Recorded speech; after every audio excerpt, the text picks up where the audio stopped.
बिस्मिल्लाहिर्रहमानिर्रहीम। नाज़रीन अस्सलाम वालेकुम, मैं हूँ इमरान वसीम। नाज़रीन, आज 21 नवंबर है, दिन है जुमातुल मुबारक का और साल 2025। आज जुमे का दिन तहरीक इंसाफ और इमरान खान के लिए क्यों भारी पड़ने का इम्कान है, इस ख़बर से अपने व्लॉग का आगाज़ करने से पहले एक तो आपसे ये दरख्वास्त करेंगे कि चैनल को सब्सक्राइब कर लें, बेल आइकॉन का बटन प्रेस करें, वीडियो पसंद आए तो इसे लाइक और शेयर ज़रूर कीजिएगा। नाज़रीन, एक दोस्त ने सवाल पूछा, किसी वीडियो के नीचे कमेंट किया गया, कहा यह गया कि इमरान भाई आप छोटे इंतज़ामी सूबों पे बात क्यों नहीं करते। तो हमारे भाई की बात, मैं उनके सवाल को, उनकी बात को सपोर्ट करता हूं कि छोटे जो सूबे हैं, इंतज़ामी यूनिट जो है वो बनने चाहिए। लेकिन जब तक ये इतना आसान काम नहीं, छोटे इंतज़ामी सूबे अगर नहीं बनते तो एक जो काम करने का है, जो कि आप कर भी सकते हैं, वो ये है कि जब आपने मुल्क में पार्लिमानी निज़ाम हुकूमत को राइज कर रखा है, जिसमें एक नेशनल गवर्नमेंट होती है, जिसमें एक प्रोविंशियल गवर्नमेंट होती है, और तीसरा जो एक उसका बुनियादी जुज़ होता है, बुनियादी लाजमी जुज़ होता है, वो लोकल बॉडी सिस्टम होता है।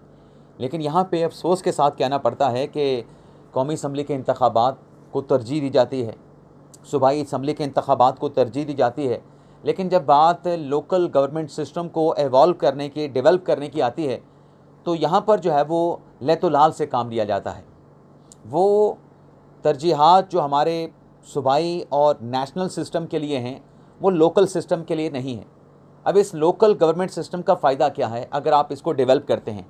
आपको ये बल्दियाती मकामी हुकूमतें आपको नई लीडरशिप फ़राहम करेंगे। और दूसरा जो फ़ायदा है कि जो दूर दराज के जो लोग हैं, जो अपने मसाइल के लिए कैपिटल सिटीज़ में आते हैं, प्रोविंशियल कैपिटल में आते हैं, नेशनल कैपिटल में आते हैं, उनके मसाइल, बहुत सारे जो उनके मसाइल हैं, वो उनकी घर की दहलीज़ पे जो है वो सॉर्ट आउट हो जाएंगे, वहीं पे उनके जो मसाइल हैं वो हल हो सकते हैं। लेकिन अफसोस के साथ कहना पड़ता है कि ये लोकल बॉडी सिस्टम जो हमें चलाना चाहिए, जो कि पार्लिमानी निज़ाम हुकूमत का बुनियाद है, लाजमी जुज़ है, इसको हम अपनी तरजीहात में शामिल नहीं कर सके। तो जैसे मैंने कहा कि इंतज़ामी यूनिट अगर बनाने में मुश्किलात हैं, बनाने में ताख़ीर हो सकती है, लेकिन ये सिस्टम तो हम लेके चल रहे हैं ना, इसको तो हम फ़ौरी तौर पे लागू कर सकते हैं। तो मेरे ख़्याल से इस सिस्टम की इवॉल्व करने के लिए और इसको डेवलप करने के लिए हम सबको सपोर्ट करना चाहिए। अब नाज़रीन, आ जाते हैं कि जुमे का दिन क्यों भारी पड़ने का इम्कान है PTI और ख़ास तौर पे इमरान खान साहब के लिए। तो सबसे पहले तो नाज़रीन आप ये देखें कि जो सोहेल अफरीदी साहब हैं, उमर अयूब साहब का जो हल्का जहाँ पे ज़िमनी इलेक्शन NA 18 में होने जा रहा है 23 नवंबर को, जो स्टेटमेंट सोहेल अफरीदी साहब ने दिया है, उसके बाद उनके तोते उड़े हुए हैं। अब सोहेल अफरीदी साहब ये कहते हैं कि मैंने धमकी नहीं दी, मेरा जो बयान है वो मीडिया की जानिब से सियाको सबाक से हट के उसको रिपोर्ट किया गया है। अब पहले आप बात कर लेते हैं, फिर आप कहते हैं कि मीडिया ने उसको ठीक से रिपोर्ट नहीं किया। तो सोहेल अफरीदी साहब की जो वीडियो है वो एडिट तो नहीं हुई। अब उसमें वो क्या कह रहे हैं? सोहेल अफरीदी साहब ये कह रहे हैं कि अगर इलेक्शन में आपने कुछ किया तो आप दिन नहीं देखेंगे, आप रात नहीं देखेंगे, और ख़ास तौर पे जब सूबे का चीफ मिनिस्टर जिस हल्के में इलेक्शन होने जा रहा है, वहाँ पे एक जलसे से जब वो खिताब कर रहा है, पहले तो वो कोड ऑफ कंडक्ट की खिलाफ वर्जी कर रहा है। सूबे का वज़ीर आला किसी ज़िमनी इलेक्शन के दौरान उस हल्के में जाके तकरीर नहीं कर सकता, खिताब नहीं कर सकता।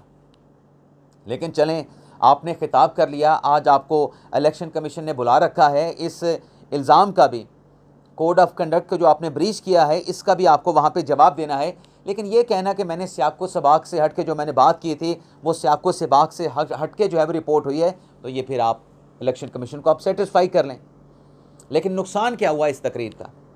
इसका नुकसान ये हुआ कि वो इलेक्शन जो पुलिस की सिविल इंतज़ामिया के ज़ेर निगरानी कर होना था, अब वो इलेक्शन जो है वो आर्म फोर्सेस की ज़ेर निगरानी होगा। और ये सब क्यों किया गया? ये सब इस वजह से हुआ क्योंकि सोहेल अफरीदी साहब के इसकी वजह बने हैं।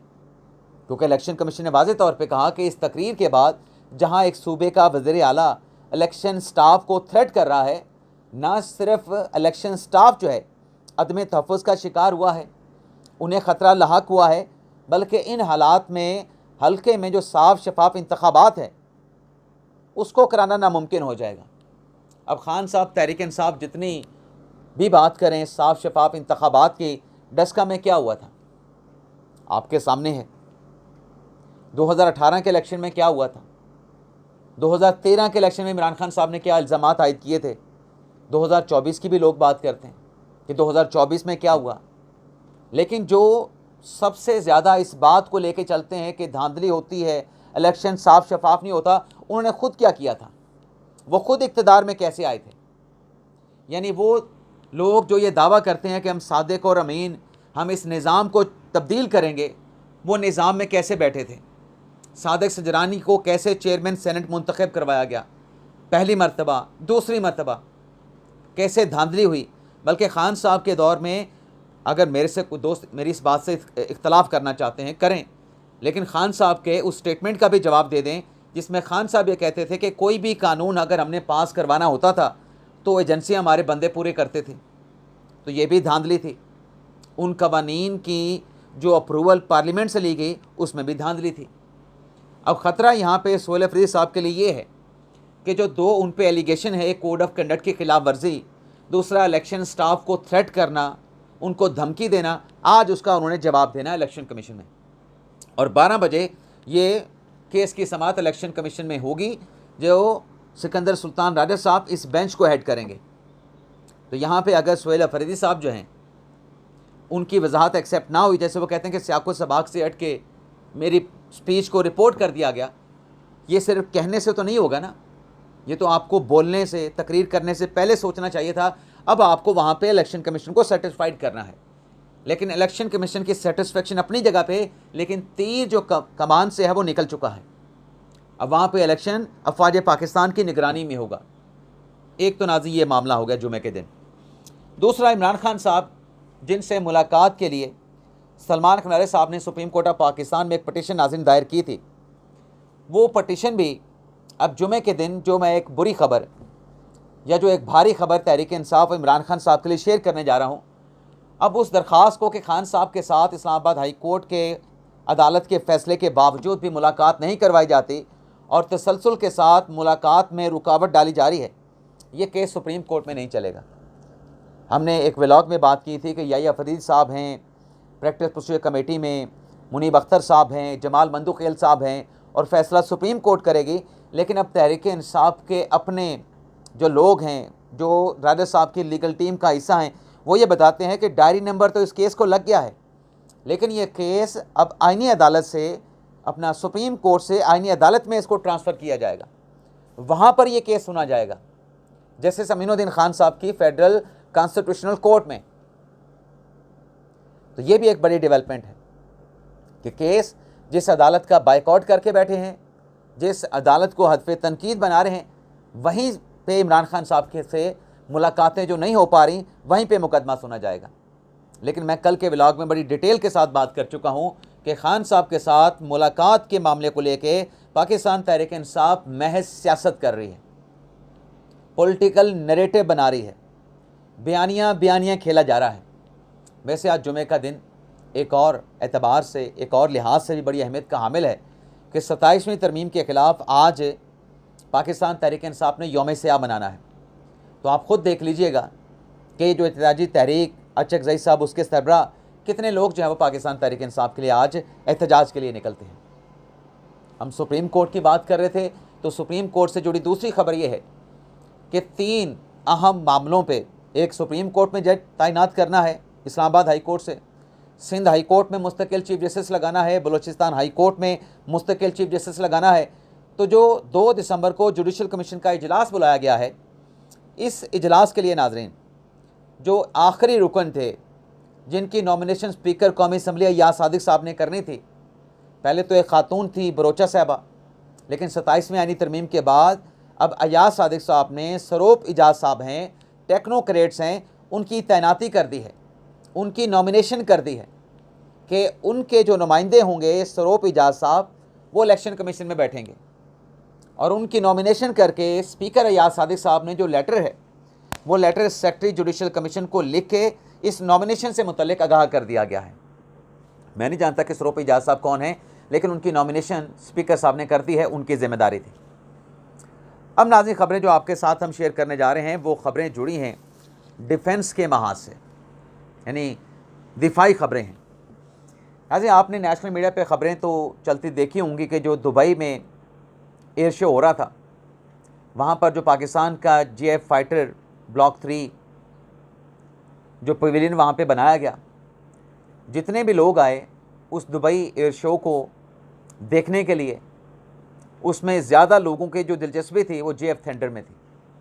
वजह क्या थी कि जो मई में 7 मई को जो पाकिस्तान की फ़िज़ाइया ने जो भारतीय फ़िज़ाइया का फेंटा लगाया था, जो उनके लड़ाका तैयारे बशमोल राफ़ेल, जिस पर इंडिया को और मोदी सरकार को बड़ा गरूर था, बड़ा फ़ख्र था कि ये तैयारे हमारे फ्लीट में शामिल होने के बाद, हमारे फ़िज़ाई बेड़े में शामिल होने के बाद हमारा जो फ़िज़ाई दिफा है वो नाकाबिले तस्ख़ीर हो चुका है।